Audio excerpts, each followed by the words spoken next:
नमस्कार, आप देख रहे हैं के न्यूज इंडिया और मैं हूं आपके साथ शांतनु त्रिपाठी। रणबेरी में आज बात करेंगे 7वें चरण की, यानी कि अंतिम चरण जो है वो बाकी हुआ है। और अब आपको सीधा मिर्जापुर लिए चलते हैं, जहां पर प्रधानमंत्री नरेंद्र मोदी जनसभा को संबोधित कर रहे हैं। क्या कुछ कह रहे हैं, आइए सुनते हैं।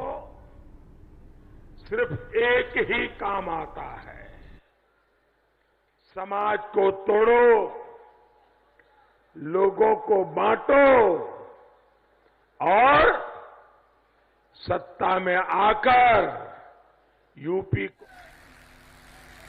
अंतर्राष्ट्रीय जगत में भारत की प्रतिष्ठा बढ़ी। पहले दुनिया के मंचों पर, अंतर्राष्ट्रीय मंचों पर भारत कुछ बोलता था, दुनिया गंभीरतापूर्वक हमारी बातों को सुनते ही नहीं। कहते थे भारत है, कमजोर भारत है, गरीब भारत है, बोलने दो। और बहनों भाइयों, आज आपको जानकर खुशी होगी, आज अंतर्राष्ट्रीय मंचों पर भारत जो कुछ बोलता है, लोग कान खोलकर सुनते हैं कि भारत बोल क्या रहा है। यह है भारत की हैसियत।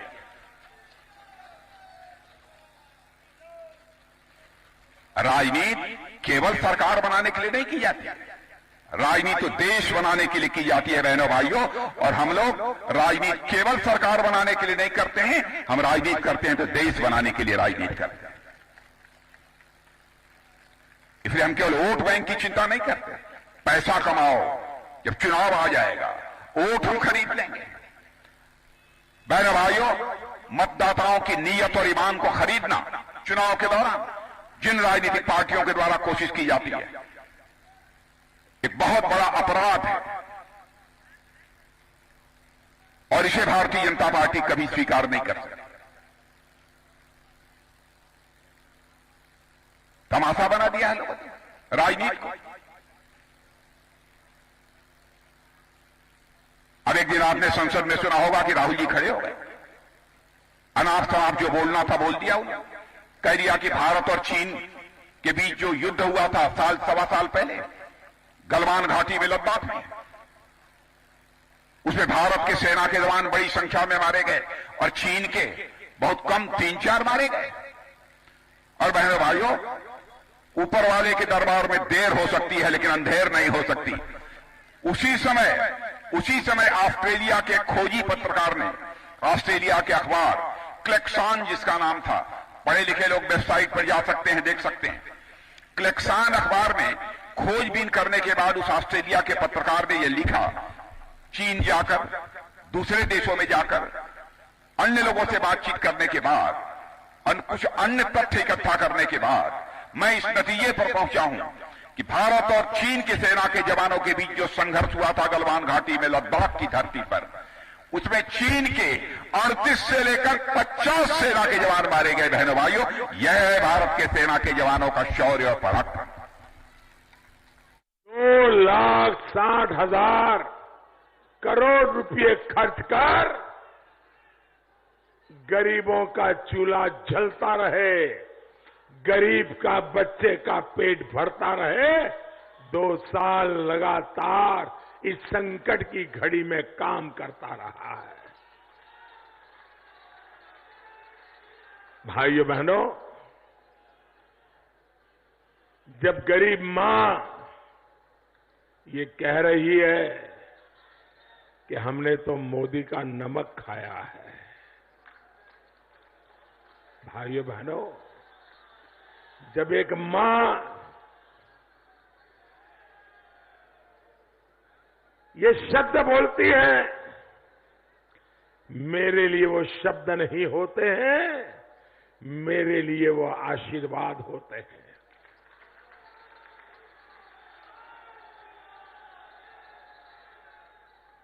मैं मेरी उन गरीब माताओं को कहना चाहता हूं, मां, आपने मोदी का या योगी का नमक नहीं खाया है। आपने जो वोट दिया था ना, वो वोट के कारण ये नमक आपके तक पहुंचा है।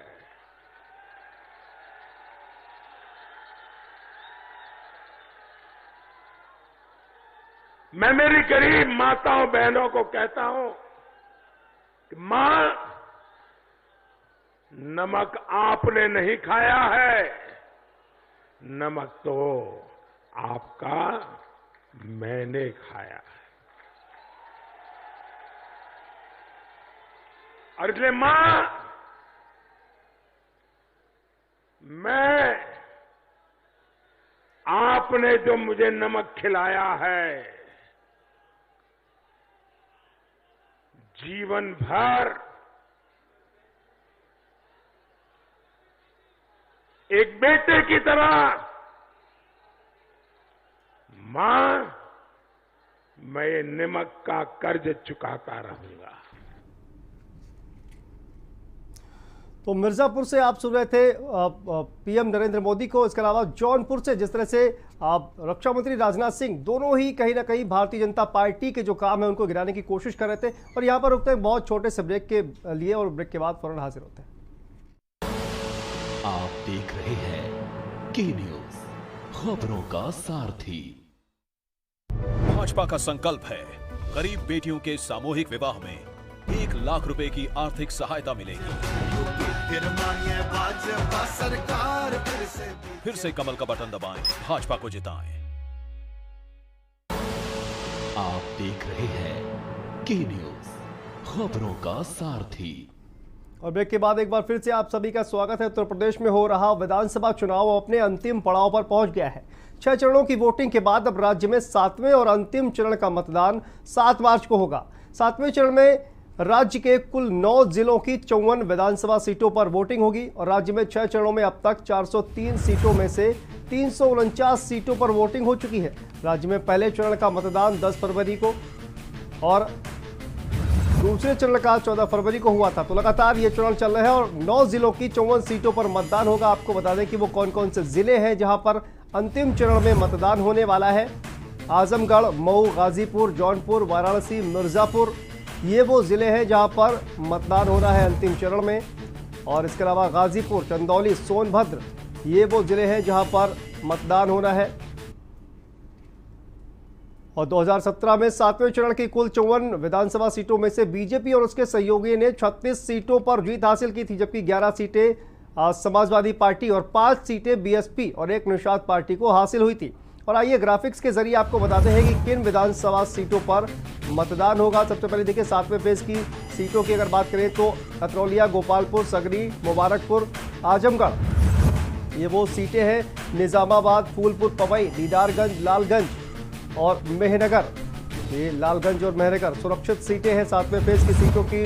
तो ग्राफिक्स के जरिए हम आपको दिखा रहे हैं मधुबनी, घोसी, मोहम्मदाबाद, गोहना और मऊ, ये वो सीटें हैं जहां पर 7वें फेज में 7वें चरण में चुनाव होना है। बदलापुर, शाहगंज, जौनपुर, मल्हानी, मुंगड़ा, बादशाहपुर, ये विधानसभा सीटों पर 7वें चरण में मतदान होगा। मछली शहर और मरियाहू, जाफराबाद, केराकत और जखानिया। तो यूपी में 6 चरणों का मतदान पूरा हो चुका है। 7वें और अंतिम चरण के लिए बीजेपी, एसपी, कांग्रेस और बीएसपी ने अपनी अपनी पूरी ताकत झोंक दी है। 7वें चरण में किस पार्टी के कितने दागी चुनाव में हैं, कितने करोड़पति और कितने पढ़े लिखे चुनाव लड़ रहे हैं, इसको लेकर इलेक्शन वॉच और एडीआर ने सभी दलों के प्रत्याशियों की कुंडली जारी की है। 7वें और अंतिम चरण में अपनी किस्मत आजमा रहे 607 उम्मीदवारों में से 28% पर हत्या, लूट, बलवा, डकैती जैसी गंभीर धाराओं में केस दर्ज है। तो 7वें चरण में 28% प्रत्याशी दागी है।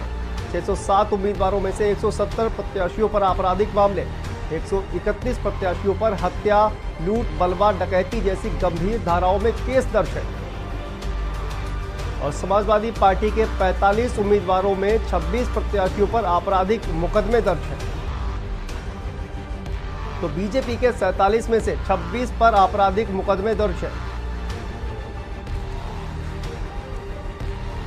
और बीएसपी की अगर बात की जाए तो 52 प्रत्याशियों में से 20 पर आपराधिक मुकदमे दर्ज है। तो कौन कौन से 7वें चरण में प्रत्याशी हैं जो दागी हैं? कांग्रेस के 54 प्रत्याशियों में से 20 प्रत्याशियों पर आपराधिक मुकदमे दर्ज है। अब आपको बता दें कि अगर धन्ना सेठ प्रत्याशियों की बात करें तो इस 7वें चरण में 607 प्रत्याशी मैदान में है, जिनमें से 217 प्रत्याशी करोड़पति है और ग्राफिक्स के जरिए हम आपको बता रहे हैं कि बीजेपी के 40 प्रत्याशी, समाजवादी पार्टी के 37 प्रत्याशी, तो बसपा के 41 प्रत्याशी करोड़पति है। कांग्रेस के 22 प्रत्याशी, आम आदमी पार्टी के 15 प्रत्याशी करोड़पति हैं। तो 607 में से 217 प्रत्याशी करोड़पति हैं। और शिक्षा की अगर बात की जाए तो 607 उम्मीदवारों में से 214 उम्मीदवार 5वीं से 12वीं के बीच पढ़ाई उन्होंने की है और 340 ग्रेजुएट और उससे अधिक पढ़े लिखे हैं। तो 7वें चरण में शिक्षा की अगर बात की जाए उम्मीदवारों की तो 30 उम्मीदवारों को सिर्फ अक्षर ज्ञान है और 4 तो ऐसे हैं जो साक्षर भी नहीं है।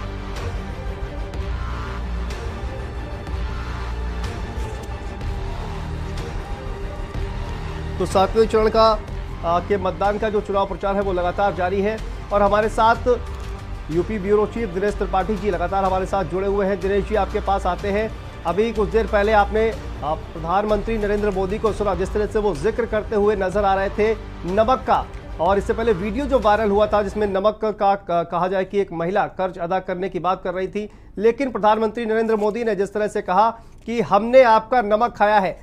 सवाल यह है कि जिस तरह से प्रधानमंत्री नरेंद्र मोदी लोगों से कनेक्ट करने की कोशिश करते हैं, ये कितना प्रभाव डालता है?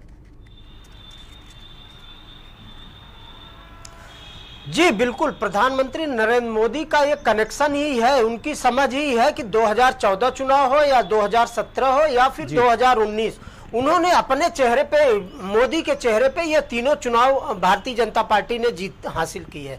भारतीय जनता पार्टी का शीर्ष नेतृत्व भी ये मानता है कि नरेंद्र मोदी जनता से कनेक्ट होने में समय नहीं लेते हैं और वो जनता से कनेक्ट होने का तरीका भी जानते हैं। प्रधानमंत्री नरेंद्र मोदी उसी चीज की आज चर्चा कर रहे थे। 2 दिन पहले सोशल मीडिया पर एक वीडियो वायरल हो रहा था जिसका उनको अंदाजा हो गया और वो आज मिर्जापुर की विधानसभा में मिर्जापुर की जनसभा में उन्होंने ये बात की चर्चा की कि हमने आपका नमक खाया है, हमने आपको नमक नहीं दिया है, वो आपने मुझे वोट दिया था उसके बदले हमने आपको ये दिया है जी। तो सीधा सीधा प्रधानमंत्री उस जनता को, उस कैटेगरी के लोगों को कनेक्ट करने का प्रयास कर रहे हैं। 2017 विधानसभा चुनाव की बात करेंगे तो प्रधानमंत्री नरेंद्र मोदी 2017 में भी इसी तरह, जिस तरह से आज वाराणसी में रोड शो करने जा रहे हैं, अब से 1 घंटे 1.5 घंटे बाद वो वाराणसी पहुंचेंगे और यहाँ रोड शो करेंगे, तो 2017 विधानसभा चुनाव में भी प्रधानमंत्री नरेंद्र मोदी ने रोड शो किया था। करीब 4 से 5 किलोमीटर का यह रोड शो हो और 3 से 4 घंटे का समय वक्त लगेगा इस रोड शो में। तो प्रधानमंत्री कैसे पब्लिक को अटैक करना, कनेक्ट करना है, उनके मन को कैसे जानना है, तो प्रधानमंत्री बखूबी इसको जान गए हैं और जिसका परिणाम तीनों चुनाव में 14, 17 और 19 तीनों चुनावों में भारतीय जनता पार्टी को और उत्तर प्रदेश के और विपक्षी दलों को देखने को मिला है। ठीक है दिनेश जी, वापस लौटेंगे आपके पास। हमारे साथ हमारे सहयोगी अजीत गिरी संवाददाता जौनपुर से जुड़ गए हैं। अजीत, आपके पास आते हैं। जौनपुर की अगर बात की जाए तो लगातार जिस तरह से तमाम दिग्गज जौनपुर पहुंचे हुए हैं, तो जनता का क्या रुख है, क्या चुनावी समीकरण जौनपुर का कह रहा है? अजीत जी, मैं आपको बता दूं कि जनपद जौनपुर में आपको बता दूं कि मल्हनी विधानसभा सीट जो कि सबसे हॉट सीट मानी जाती है, उस वहां पर मुलायम सिंह भी पहुंचे हुए हैं। और वहीं जफराबाद की बात करूं तो मुख्यमंत्री योगी आदित्यनाथ पहुंचे हुए हैं, मल्हनी में राजनाथ सिंह पहुंचे हुए हैं, वहीं अवसीउद्दीन सिद्दीकी सागन में पहुंचे हुए हैं। तो हर पार्टियां हर लोगों को लुभाने का काम कर रही है, अपने तरफ लोगों को खींच रही है, बड़े बड़े दावे कर रहे हैं। चाहे अभी जिस तरह से मुलायम सिंह यादव ने अभी बयानबाजी की है कि सरकार पर निशाना साधा है। उन्होंने कहा कि किसान जिस तरह से फसल उगाते हैं, जितना मेहनत करते हैं, उसका आय किसानों को नहीं मिलता है। ये किसान विरोधी सरकार है। उन्होंने जमकर भाजपा पर निशाना साधा और उन्होंने साफ तौर पे कहा कि किसानों की आए दिन हत्या हो रही है और किसान आए दिन मरने को मजबूर। जिस तरह से वो कांड हुआ था, टेनी वाला कांड, वो भी ठीक है, उन्होंने बताया कि ठीक है अजीत। तो निश्चित तौर पर जिस तरह से निशाना साधा है मुलायम सिंह यादव ने, आपको यहाँ पर रोकते हैं, आप बने रहिए हमारे साथ। तो आपको सीधा वाराणसी लिए चलते हैं जहां पर कांग्रेस के नेता राहुल गांधी क्या कुछ कह रहा है, सुनते हैं। की बात होती है, ना किसानों की बात होती है, ना 15 लाख, ना काले धन, कुछ नहीं। कौन सा था? हवाई चप्पल वाला।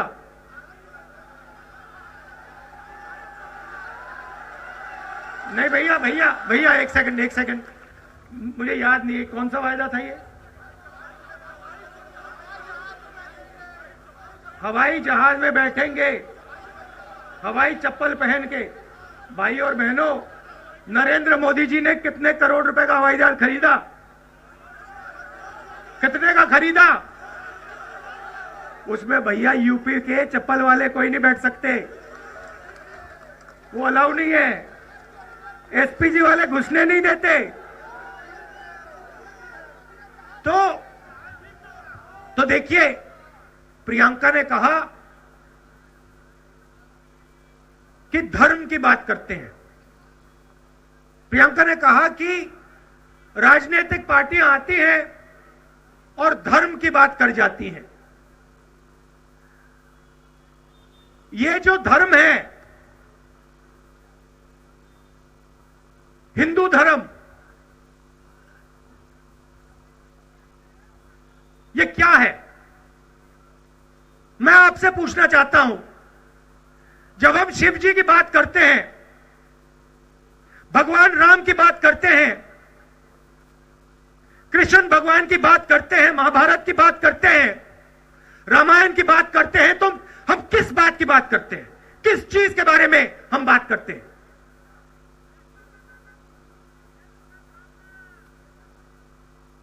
शांत हो गए आप? आपको मालूम ही नहीं? आपको मालूम भी नहीं कि हिंदू धर्म का मतलब क्या है? चुप हो गए आप। मुझे बताओ, धर्म की बात करते हैं, हिंदू धर्म का मतलब क्या है? बता दो। प्रियंका ने कहा धर्म पर वोट पड़ता है। मुझे बता दो हिंदू धर्म क्या है? मुझे बता दो, मैं स्टेज से उतर जाऊंगा। बताओ।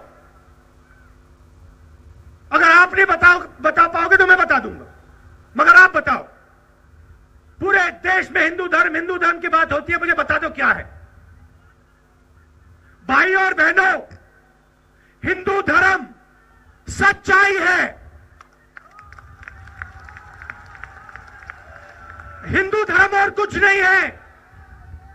हिंदू धर्म सच्चाई है, सत्य है। भाई और बहनों, ये हिंदू धर्म के नाम पर आपसे वोट नहीं लेते हैं, ये झूठ के नाम पर आपसे वोट लेते हैं।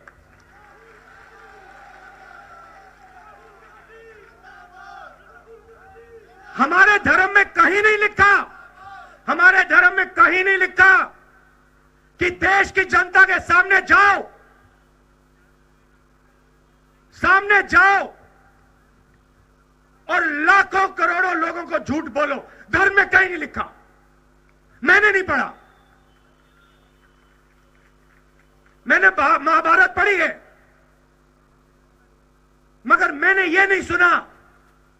रामायण पढ़ी है, मगर मैंने यह नहीं सुना कि काशी में आकर, शिव जी की जमीन पर आकर झूठ बोलो। मैंने कहीं नहीं पढ़ा। पता। तो कांग्रेस नेता राहुल गांधी को सुन रहे थे आप, जो लगातार हिंदू धर्म को लेकर सरकार को घेरने में लगे हुए हैं। और यहां पर रुकते हैं छोटे से ब्रेक के लिए, और ब्रेक के बाद फौरन हाजिर होते हैं। आप देख रहे हैं के न्यूज, खबरों का सारथी। भाजपा का संकल्प है, बढ़ेगी सुविधा, खुशहाल होगा गन्ना किसान। 14 दिनों में होगा भुगतान, मिलेगा ब्याज अगर देरी से हुआ भुगतान। सरकार फिर से कमल का बटन दबाएं, भाजपा को जिताएं। पर ये दिल है कि चख रहा है उन्हीं अल्फाजों का दूर कितना भी जाओ, इस जुबान से दूर ना जा पाओगे। विमल, बोलो जुबान केसरी। आप देख रहे हैं के न्यूज, खबरों का सारथी। और ब्रेक के बाद एक बार फिर से आप सभी का स्वागत है। तो उत्तर प्रदेश विधानसभा चुनावों के 6 चरणों का चुनाव हो चुका है और 7वां चरण बाकी है, और उसी को लेकर लगातार चुनाव प्रचार चल रहा है। 7 मार्च को इस आखिरी चरण के लिए मतदान होना है, उसके लिए तमाम दिग्गजों ने अपनी पूरी ताकत झोंक रखी है। और इसी पर चर्चा करने के लिए हमारे साथ UP bureau chief Dinesh Tripathi ji लगातार जुड़े हुए हैं। दिनेश जी, आपके पास वापस आते हैं। आपने 6 चरणों का चुनाव देखा, लेकिन इतना जोर शोर से चुनाव प्रचार किसी भी राजनीतिक दल ने शायद नहीं किया है, क्योंकि आपने देखा होगा चाहे वो भारतीय जनता पार्टी की बात करें तो तमाम राजनीतिक दिग्गज जो है पूर्वांचल पहुंचे हुए हैं, अलग अलग राज्यों से भी मुख्यमंत्री आए हुए हैं। साथ ही विपक्ष की अगर बात करें तो अखिलेश यादव के लिए ममता बनर्जी पश्चिम बंगाल से आई हुई हैं। तो आखिर ये जो आखिरी चरण है इसको लेकर तमाम जो राजनीतिक दल है वो इतना जोर इतना ताकत क्यों लगा रहे हैं? क्या आखिरी चरण इतना ज्यादा महत्वपूर्ण है? जी बिल्कुल शांतनु, आपको बता दूं कि सभी पार्टियां, वो चाहे समाजवादी पार्टी हो, बहुजन समाजवादी पार्टी हो, कांग्रेस हो या फिर भारतीय जनता पार्टी हो, सभी पार्टियां बहुमत प्राप्त करने का दावा तो कर रही हैं, मंचों से जनता के बीच जाकर ये दावा कर रही हैं, रैलियों में बोल रही हैं कि हाँ 2022 में हम सत्ता में आ रहे हैं आप लोगों के आशीर्वाद से। लेकिन जिस तरह से नेताओं में प्रचार करने का होड़ लगा हुआ है सभी राजनीतिक दलों के, चाहे भारतीय जनता पार्टी की बात करेंगे तो प्रधानमंत्री से लेके उत्तर प्रदेश कार्य समिति के सभी पदाधिकारी आज वाराणसी में मौजूद हैं। तो समाजवादी पार्टी के भी उत्तर प्रदेश के सभी राष्ट्रीय नेता के साथ साथ प्रदेश पदाधिकारी यहां मौजूद हैं। कांग्रेस की राहुल गांधी और प्रियंका गांधी भी मौजूद है। जिन 54 सीटों पर मतदान होना है, अगर भाई देवे किसी पार्टी के नेताओं से गलती कुछ हुई हो या उनकी कुछ इच्छा बाकी हो तो इस चरण में अपना वो इच्छा पूरी करना चाहता है। कोई भी दल ये नहीं चाहता है कि जिसकी वजह से मुझे 10 मार्च को जब परिणाम आए तो कुछ पश्चाताप करना हो, तो वो पूरी कोशिश नहीं छोड़ना चाहते हैं। उसकी वजह से भारतीय जनता पार्टी के साथ साथ सभी राजनीतिक दलों के राजनेता वाराणसी में डेरा जमाए हुए हैं। यहीं से सुबह निकलते हैं, अलग अलग जनपदों में जाकर जनसभाएं करके फिर से शाम को वाराणसी वापस आते हैं। वाराणसी इसलिए राजनीतिक केंद्र बना है कि 2014 में जब प्रधानमंत्री नरेंद्र मोदी वाराणसी से भारतीय जनता पार्टी के लोकसभा प्रत्याशी बने, तभी यहां से पूर्वांचल के साथ साथ उत्तर प्रदेश का राजनीतिक केंद्र हो गया है। राजधानी लखनऊ भले है, लेकिन 2014 की बात करेंगे, 2017 की बात करेंगे या फिर 2019 लोकसभा चुनाव की बात करेंगे तो अंतिम चरण में वाराणसी सहित इन 54 सीटों पर मतदान होना होता है और 2014 से वो प्रक्रिया लगातार जारी है। 2014 में भी प्रधानमंत्री नरेंद्र मोदी ने अपने संसदीय क्षेत्र में अंतिम चरणों में जब चुनाव होना था तो रोड शो किए थे, यही 17 में भी और 19 में भी किए थे। 2014 की बात करेंगे तो केजरीवाल यहां से प्रत्याशी थे, तब भी वाराणसी चर्चा में रहा। 2017 में भी रोड शो जब प्रधानमंत्री का हुआ तब भी वाराणसी चर्चा में रहा और सभी राजनीतिक दलों के लोग यहां आए, 2-2 दिन 4-4 दिन यहां रुक कर प्रचार किया और वाराणसी के साथ साथ अन्य जनपदों में भी। लेकिन वाराणसी में कोई किसी भी दल ने सफलता नहीं पा पाई 2014 के बाद भारतीय जनता पार्टी के अलावा। तो भारतीय जनता पार्टी अपने उस रिकॉर्ड को कायम करने के लिए 2022 चुनाव को लेकर यहां भारतीय जनता पार्टी के सभी राजनेता प्रधानमंत्री के साथ मौजूद हैं। पिछले 2 दिन से यहां राष्ट्रीय नेता मौजूद हैं। आज प्रधानमंत्री नरेंद्र मोदी उसी रिकॉर्ड को कायम रखने के लिए आज यहां रोड शो करेंगे। उसके अलावा राहुल गांधी, प्रियंका गांधी, अखिलेश यादव भी आज 8 बजे। जी बिल्कुल दिनेश जी, वापस लौटेंगे आपके पास और एक अहम सवाल आपसे पूछेंगे, लेकिन फिलहाल यहां पर रुकते हैं एक छोटे से ब्रेक के लिए और ब्रेक के बाद फौरन हाजिर होते हैं। आप देख रहे हैं के न्यूज, खबरों का सारथी। भाजपा का संकल्प है मुख्यमंत्री कन्या सुमंगला योजना सहायता को 15,000 से बढ़ाकर 25,000 करेंगे। भाजपा सरकार फिर से कमल का बटन दबाएं, भाजपा को जिताएं। आप देख रहे हैं के न्यूज, खबरों का सारथी। और ब्रेक के बाद एक बार फिर से आप सभी का स्वागत है। तो 7वां चरण जो है वो उसका चुनाव प्रचार लगातार जारी है और आखिरी ये जो चरण है उत्तर प्रदेश का रण कौन जीतेगा ये इस आखिरी चरण में पता चल जाएगा। 10 मार्च को मतदान जो है उसका रिजल्ट बाहर आ जाएगा और इसी पर चर्चा करने के लिए हमारे साथ दिनेश त्रिपाठी जी और अजीत गिरी जौनपुर से जुड़े हुए हैं। अजीत, आपके पास आते हैं। जौनपुर में जिस तरह से अभी थोड़ी देर पहले रक्षा मंत्री राजनाथ सिंह जनसभा को संबोधित कर रहे थे, देश को लेकर जिस तरह से वो लगातार राहुल गांधी को घेरने का प्रयास कर रहे थे और राहुल गांधी, प्रियंका गांधी भी पूर्वांचल के दौरे पर है, तो क्या कांग्रेस जो है इस बार जौनपुर से कहा जाए कि खाता खोलने में कामयाब होगी? अजीत, जी, मैं आपको बताऊंगा, जिस तरह से राहुल गांधी अभी बनारस में भाषण दे रहे थे, उन्होंने कहा कि वो हर जगह सीटें जीत रहे हैं, जिस तरह से जात की राजनीति हो रही है। तो इसी तरह आपको बता दूं कि 5 तारीख प्रियंका गांधी भी जौनपुर के सदर में रैली करने वाली हैं, रोड शो करने वाली हैं। नदीम सदर जो विधायक प्रत्याशी हैं नदीम जावेद, उनके लिए रोड शो करने। तो कहीं ना कहीं अगर कांग्रेस की बात करूं तो अगर कांग्रेस का खाता खुलना बहुत मुश्किल होगा जनपद जौनपुर में कांग्रेस का, क्योंकि यहाँ जनपद जौनपुर में अगर सही 9 विधानसभा में अगर कांटे की टक्कर है, मल्हनी अगर हॉट सीट जो मानी जाती है, मल्हनी की अगर सीट छोड़ दिया जाए तो 8 विधानसभा में समाजवादी पार्टी और भाजपा की कड़ी टक्कर है, क्योंकि किसी को भी नहीं कहा जा सकता है कि किसके सर पर जीत का ताज सजेगा। और रही मल्हनी की बात, तो वही बाहुबली धनंजय सिंह जेडीयू से लड़ रहे हैं। तो अभी जिस तरह से लकी यादव ने अभी बयान दिया है वहां के प्रत्याशी ने कि जेडीयू बिहार में भाजपा गठबंधन से है, यहाँ भाजपा प्रत्याशी केपी सिंह को उतारा, तो ये दोनों भाजपा की टीम है, ये दोनों आपस में ही तय कर ले कौन जीतेगा, कौन हारेगा दूसरे नंबर। ठीक है जी, वापस लौटेंगे। लेकिन जी दिनेश जी आपके पास आते हैं, एक सवाल आपसे, बेहद अहम सवाल हम आपसे जानने की कोशिश करेंगे। 6 चरणों का मतदान हो चुका है और कहीं ना कहीं सभी राजनीतिक दलों को ये मालूम हो गया है कि उनका जो वास्तविक जनाधार है वो कितना है, और लगभग, क्योंकि आंतरिक सर्वे तमाम राजनीतिक पार्टियां भी करवाती रहती हैं, तो 6 चरणों में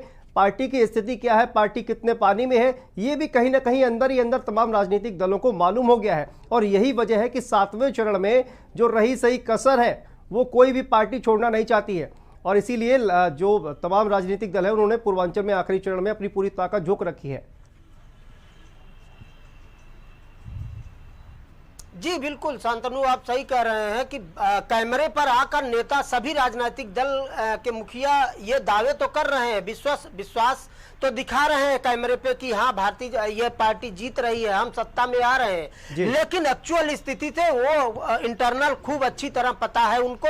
इसीलिए भारतीय जनता पार्टी की बात करें या समाजवादी पार्टी की बात करें या फिर कांग्रेस की बात करें, सभी राजनेता वाराणसी को अपना गढ़ बनाए हुए हैं और वाराणसी से ही इन बचे 54 सीटों में जो कमी रह गई है उसको पूरा करने की कोशिश करेंगे। चूंकि अंतिम चरण का मतदान में अब 1 दिन बचा है, कल शाम 5 बजे से प्रचार बंद हो जाएगा, कोई भी राजनीतिक दल प्रचार नहीं कर पाएगा। चुनाव आचार संहिता, चुनाव आयोग का ये नियम है।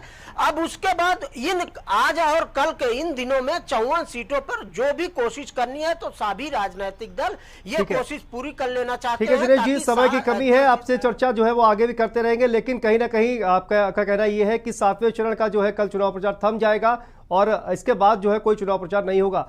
तो 7 मार्च को जो है वो लगातार वोटिंग होगी, उसके बाद नतीजा आ जाएगा। बहुत बहुत शुक्रिया आप दोनों का हमसे बात करने के लिए, हमसे जुड़ने के लिए। तो 7वें चरण का जो मतदान है वो 7 मार्च को होगा और इसका रिजल्ट आएगा 10 मार्च को, लेकिन उससे पहले लगातार चुनाव प्रचार अपने चरम पर बना हुआ है।